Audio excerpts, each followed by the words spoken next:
So in this lesson, we're going to be investigating visual displays of data.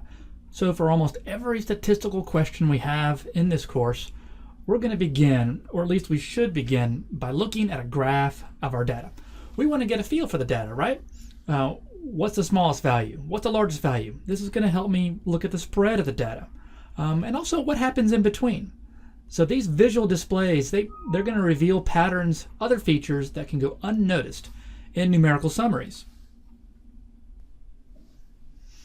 So it's difficult to decipher a pattern when just looking at the numbers. So here is a list of quiz scores for a recent statistics quiz. We have 8, 6, 8, 8, 7, 7, 9, 8, 2, 5, and so on.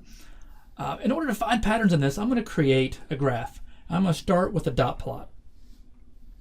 And we begin by putting a horizontal axis and labeling that. And I'm going to put some tick marks on there.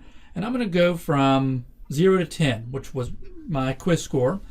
Started with 0 and went up to 10. So 0, 1, 2.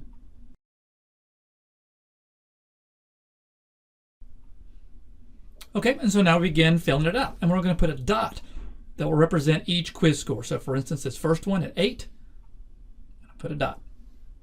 And then I have a 6, another 8, another 8,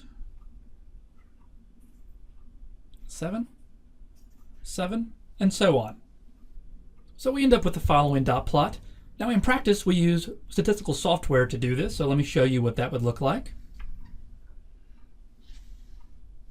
So what are we going to look for in this graph? Let's start by looking at the shape, center, spread, and any outliers, any extreme values. So the shape we're looking at, is the graph symmetric, bell-shaped, or skewed one way or the other? The center, where's the middle? The spread, basically just going from smallest to largest. And are there any outliers, any extreme values in this? Okay, for the shape, this graph is roughly symmetric. It is roughly bell-shaped. Bell-shaped is sometimes referred to as mound-shaped. And we will talk more about skewedness in a later lesson. The center, sort of where's the middle?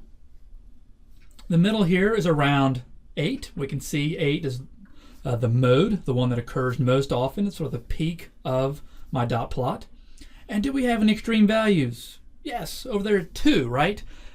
And also we need to look for, are there any clusters or gaps in the graph? So here's another graph of a different quiz, possibly quiz 2.